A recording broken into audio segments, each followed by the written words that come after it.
આ જ મન જો ભગવાન કે ભગવાનના ભક્તોની સંગતિમાં લાગે, ભગવાનના ચરણોમાં લાગે, તો એ તાળું ખુલશે. અને એ જ મન જો સંસારમાં લાગ્યું છે તો બંધન આપશે. આ બંધન જે છે, ભગવાનના ચરણમાં મનને જે બાંધવાનું છે, એ રાગ નથી, અનુરાગ છે, પ્રેમ છે. જે માણસ આ સંસારમાં ડૂબતો હોય અને આપણે એ ડૂબવા વાળાનો સહારો લેવી, ડૂબવા વાળાનો આશ્રય લઈ, તો એ આપણને તારેક ડૂબાડે. જેને તરતા ન આવડતો હોય એને કહેવી કે મને બહાર કાઢી, અને એ પાછો કૂદે પાણીમાં, શું થાય? હારે લઈને ડૂબે. સંસારથી તરવું હોય તો આશ્રય એનો લ્યો જે તરે છે. કારણ કે ડૂબવા વાળાને પણ તરવા વાળો તારી દે. આનું સુંદર ઉદાહરણ તમે જુઓ, કોઈ નાવ જે છે, હોડી જે બની હોય, હવે હોડીમાં કેટલી ખીલી લાગી હોય, લોખંડની ખીલીઓ લાગે, ખીલા લાગ્યા હોય, કેટલું લોખંડ વપરાણું હોય એમાં. એ ખીલી પાણીમાં તરે છે. શું કામ? કારણ કે નાવ હારે જોડાયેલી છે, હોડી લાકડા હારે કોન્ટેક્ટ છે. પણ એ જ ખીલી લઈને તમે એક ડોલમાં નાખો તો તરેક ડૂબે, ડૂબી જાય. સ્વતંત્ર રૂપથી ખીલીને જો પાણીમાં નાખો તો એ ડૂબે, પણ એ ખીલી જો લાકડાનો આશ્રય લઈ અને પાણીમાં જાય તો અરે હજારો હજારો ટન લોખંડ તરે છે પાણીમાં. જો યાર, મોટા મોટા જે જહાજો છે, જે શિપ છે, મોટા ક્રૂઝ તરે છે કે નહીં? 20-25 માળના બિલ્ડિંગ હોય હોડીમાં. હવે એમાં જેટલું લોખંડ મેટલ યુઝ થયું છે, તો અનુભવ તો એ કહે છે કે લોખંડ તો પાણીમાં ડૂબે. દરિયામાં જોવો તો કંઈક વાત જુદી છે, ત્યાં તરે છે. કેમ? કારણ કે તરવા વાળો જે છે એનો આશ્રય લીધો છે. તો આ સંસારમાં તરનાર જે છે, જે ક્યારેય નથી ડૂબતા, એ ભગવાનના ચરણ છે, એ ભગવાન છે. અને જો ભગવાનનો આશ્રય લેશું તો આપણે ક્યારેય ડૂબવાના નથી. પણ આ સંસારનો આશ્રય જો લીધો, નક્કી ડૂબવાના. આજકાલ લોકો ઓળખાણ વધારવામાં માને છે કે આપણે આમ પહોંચ થોડીક આપણી લાંબી હોવી જોઈએ. કેમ? કાંઈક તકલીફ આવે ને તો વાંધો ન આવે. પ્રધાનમંત્રી સુધીની પણ ઓળખાણ થઈ જાય ને તોય મૃત્યુથી કોઈ બચાવીએ કે નહીં. કદાચ તમારા ડાયરેક્ટ કોન્ટેક્ટ પ્રધાનમંત્રી હારે હોય ને તો આ બધી સમસ્યામાં આનો કોઈ ફાયદો થતો. શું કામ? કારણ કે એ એક દિવસ ડૂબવાના છે. અને આ સંસારમાં ઘણા લોકો એ વાટે બેઠા છે, આપણે નહીં વાંધો આવે. કેમ? આપણી ઓળખાણ જ એવડી નહીં કે ભાઈ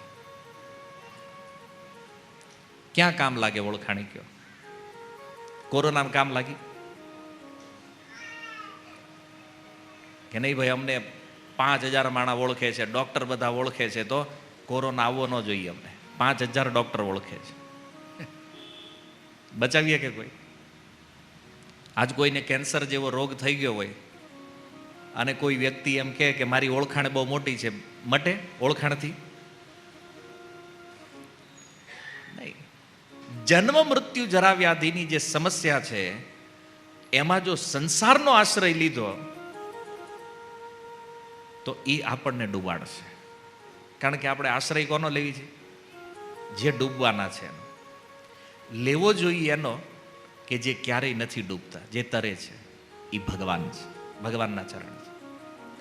અને એટલા માટે ભગવાને રામાયણની અંદર એક સુંદર લીલા કરી છે. ભગવાન રામને જ્યારે ખબર પડી કે રાવણે સીતાજીનું હરણ કર્યું છે અને સીતાજી લંકામાં છે. હવે લંકામાં સીતાજી છે તો એને લેવા જવા છે તો રાવણ હારે યુદ્ધ કરવું પડશે. યુદ્ધ કરવા માટે સેના જોઈ, સેનાને પાછી ન્યા લઈને જવાની. તો ભગવાન રામ કે આ બધાને લઈ કેમ જવાની? અને ભગવાનની સેના એટલી વિશાળ, 100 યોજન છે લંકા દૂર. હવે 100 યોજન આ બધાને પાર કરાવવાના. તો ભગવાને નક્કી કર્યું પુલ બાંધી દઈએ, આપણે સેતુ નિર્માણ કરીએ. ઈ સેનામાં જે બે એન્જિનિયરો હતા, નલ અને નીલ, એ બેએ કીધું કે આપણે સમુદ્ર નિર્માણ કરીએ, સમુદ્ર ઉપર સેતુ. તો બધા વાનરો પથ્થર, શિલાઓ, પહાડ એ બધું લઈને આવ્યા. એની ઉપર રામ નામ લખતા જાય, સમુદ્રમાં મૂકતા જાય ને આખો બ્રિજ, પુલ તૈયાર થઈ ગયો. હવે પુલ તૈયાર થયો એટલે ભગવાને કીધું કે હાલો આપણે હવે હાલવાનું છે. તો સૌથી આગળ ભગવાન રામ, લક્ષ્મણ, હનુમાનજી, જાંબનજી, આ બધા જે મેન લોકો જે હતા એ આગળ, અને વાહે આખી વાનર સેના. પુલ ઉપર થઈ ગયું ટ્રાફિક, કારણ કે આમાં જવાનું એક બાજુ જ હતું, સામેથી આવવાનું હતું ને, એક સાઈડ ખાલી રાખી. પુલ થઈ ગયો જામ આખો, કારણ કે ઓલા છેડા એટલે ના છેડા હતી બધા આવી ગયા. તો હજી તો સેના વાહે હતી, તો અમુકને જગ્યા ન મળી કે આમાં તો પગ મૂકવાની જગ્યા નથી કે. તો જેને ઉડતા આવડતું હતું એ ઉડીને માંડ્યા ઉપરથી જવા. અમુક વાનરો એવા, ખાલી હનુમાનજી ઉડતા એવું નહીં, બીજા ઘણા વાનર હતા જે ઉડતા હતા. તો એને થયું નીચે જગ્યા નથી, ઉપરથી ફ્લાઇટ લ્યો આપણે ડાયરેક્ટ. તો એ ઉપર ઉડતા. પણ અમુક વાનર એવા હતા કે એને પુલ ઉપર જગ્યા ન મળીને ઉડતાય નહોતું આવડતું. બે બાજુ કન્ફ્યુઝ થઈ ગયું. એ કરું આપણે કેમ જવું, અને ઊભા રહી ગયા. ઓલા છેડે તે ભગવાને જોયું કે એક ટીમ રહી ગઈ છે, મતલબ 25% વાનર રહી ગયા એમાં. તો ભગવાન રામ પુલ ઉપર ઊભા રહી ગયા, અને ભગવાને પૂછ્યું, થોડું વિશાળ સ્વરૂપ બનાવ્યું ભગવાને, બ્રિજ ઉપર ઊભા રહી. ભગવાને પૂછ્યું તમે કેમ નથી આવતા? કે પ્રભુ જગ્યા નથી આમાં આવવાની. તો ભગવાન કે આવડા ઉડે એમ તમે ફ્લાઇટ લ્યો. એ કે હવે સમાચાર સાંભળ્યા પછી તો ઈચ્છા નથી થતી કે વિમાનમાં જઈએ. કે હવે ઘણા હમણાં 1-2 વર્ષ નહીં બેસે ફ્લાઇટમાં. હમણાં જ એક ભક્તએ મને ફોન કર્યો, એ કે પ્રભુ મારી ટિકિટ કન્ફર્મ છે, હું કરું, બેહું કે નહીં? મેં કીધું ભાઈ બધી ફ્લાઇટ નથી પડવાની, અને મૃત્યુ જો લખ્યું છે તો અહીં બેઠા છું તોય વ્યા જાઓ. એટલું ભયભીત થવાનું કોઈ કારણ નથી. પણ એ વાનરોએ કીધું પ્રભુ ઉડતા આવડતું નથી. તો ભગવાન કે એક કામ કરો, ઉભા રહ્યો. ભગવાને પોતાની દ્રષ્ટિ સમુદ્રના જળ બાજુ કરી, સમુદ્રના જળને જોયું ભગવાને. તો ભગવાનના એ દિવ્ય રૂપને જોઈ, અને એ સમુદ્રમાં જેટલા જળચર જીવ હતા બધા જીવ માંડ્યા ઉપર આવવા ભગવાનને જોવા માટે. પણ ભગવાન રામની સુંદરતા એટલી હતી, એટલું અદ્ભુત સૌંદર્ય હતું ભગવાનનું, કે બધા જળચર કેવલ ભગવાનને જોઈ રહ્યા છે. દ્રષ્ટિ સ્થિર થઈ ગઈ બધાની. ભગવાનનું રૂપ જોતા જોતા સમુદ્રનું મોજું આવે ને, તો મોજું તેને ભટકાને એટલા જળચર. તો એ પુલ જે હતો ની બાજુમાં આખી લાઈન બની ગઈ ભગવાન રામને જોવા માટે. અને બધા જળચરનું ધ્યાન ભગવાન ઉપર છે, બધા એને જોઈ રહ્યા છે. આ એક બહુ સુંદર શિક્ષા છે રામાયણની અંદર, કે ભગવાનના રૂપને જોવા માટે આવ્યા. દ્રષ્ટિ એક થઈ, ભગવાન એને જોઈ રહ્યા છે, એ ભગવાનને જોઈ રહ્યા છે. તો સંસારમાં રહેતા જે જીવ છે, જો આ સંસારની ઉપમા પણ સમુદ્ર સાથે આપી છે. ભવસાગર કહીએ છીએ આમ. ભવસાગરમાં ડૂબેલા રહેવા છતાં જે લોકો ભગવાનના રૂપમાં ડૂબેલા છે, રૂપ સિંધુમાં ડૂબેલા છે, એ સંસારમાં રહેવા છતાં પાર ઉતરી ગયેલા છે. અને પાર જવાની જરૂર નથી, એ ઓલરેડી પાર થઈ ગયા છે. જેનું ચિત્ત ભગવાનના સ્વરૂપ રૂપમાં લાગી ગયું છે. બધા જળચરોનું એવું ધ્યાન ભગવાનમાં લાગ્યું, રૂપ ધ્યાન કરવા લાગ્યા બધા જળચર. અને ભગવાન રામે કીધું, જો આ બીજો પુલ મેં તૈયાર કરી દીધો તમારે હાટું, આની ઉપર ચડો અને લંકા પોગો. તો વાનરોએ હાથ જોડીને કીધું, પ્રભુ મજાક કરો છો અમારી યારે? તમે આ જે આવ્યા છે બહાર, હવે આ ક્યારે અંદર વૈયા જાય આનું કઈ નક્કી નહીં. કે પ્રભુ લંકા નહીં પહોંચી તો અધવચ્ચે આ તમે ડૂબાડવાનો પ્લાન કરો છો અમને? જો એક વાત વિચારણીય છે, ભગવાને કીધું કે આની ઉપરથી પાર થઈ જાવ, તો એ વાંદરાઓનો વિશ્વાસ ન આવ્યો. કારણ કે આ જગતમાં ઘણા લોકોને પોતાના પુરુષાર્થ ઉપર ભરોસો છે, પણ ભગવાનની કૃપા ઉપર ભરોસો નથી. માનતા હોય નાના ભજન કરશું તો રહી જાવું, આમ થાય ને ખાવાનું શું થાય ને આપણું શું થાય ને, પણ એને ખબર નથી કે જો ભગવાનની કૃપા થઈ જાય ને તો આ જગતમાં કોઈ કાંઈ કરી શકે નહીં. પુરુષાર્થથી વધારે કૃપાનું બળ મોટું છે. પણ ભરોસો એ બહુ મોટી વસ્તુ છે.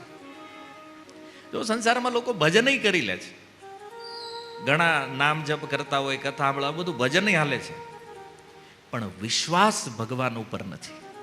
વિશ્વાસ તો પોતાની મહેનત ઉપર છે. નહીં અમે કરી લેવું, અને અહીંયા આપણે માર ખાઈ જાય છે.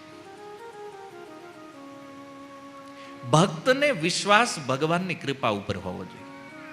મહેતા નરસિંહે કીધું ને હુંડીમાં, મારે એક તમારો આધાર રે શામળા ગીરધારે.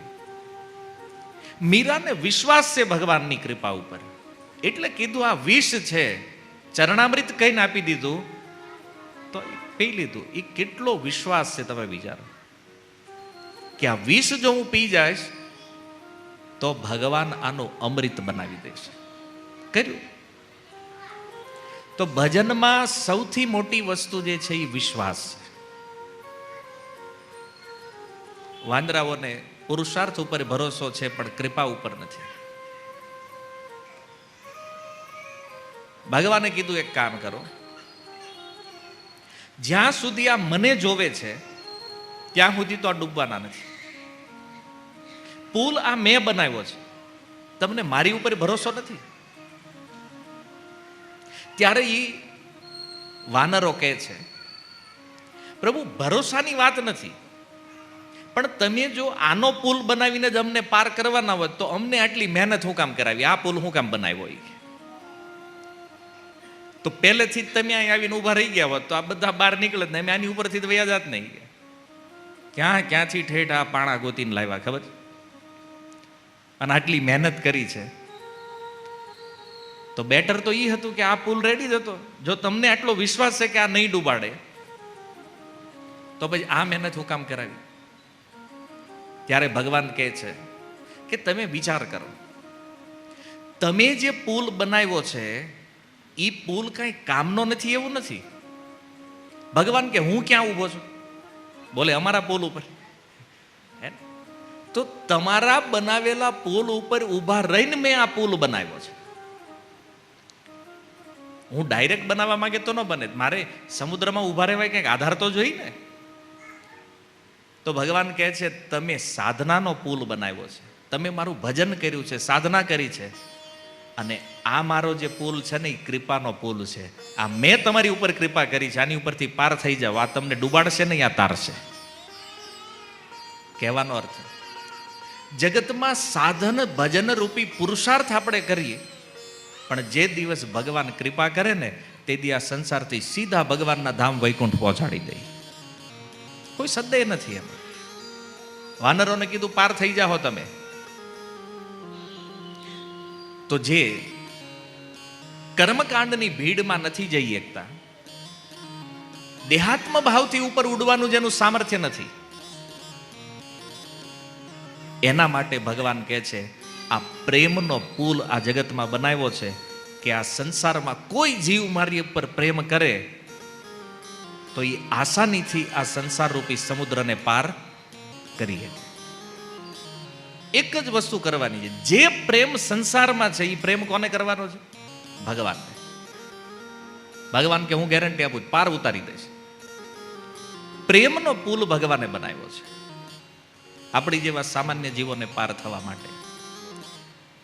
તો હવે આપણે એ પુલ ઉપર જવું હોય તો શું કરવું પડે? મૂળ મુદ્દાની વાત એ છે. આપણે જો એની ઉપર જવું હોય તો હવે આપણને તો ભગવાનમાં પ્રેમ છે નહીં. તો આ સંસારમાં એવા વ્યક્તિને શોધો જેને ભગવાનમાં પ્રેમ થયો છે, જેનો ભગવાનમાં પ્રેમ થઈ ગયો છે. એવા પ્રેમીના ચરણ પકડી લ્યો, આસાનીથી આ પ્રેમ તમને પાર કરાવી દેશે. ડાયરેક્ટ ભગવાનમાં પ્રેમ ન હોય કોઈ ઇશ્યુ નથી, પણ આ સંસારમાં જે ભક્ત છે, જેને ભગવાનમાં પ્રેમ થયો છે, એનો આશ્રય લઈ લ્યો તોય પાર થઈ જશો. અને એટલા માટે એક કવિ કહે છે, संतन के संग लाग रे तेरी बिगड़ी बनेगी, संतन के संग लाग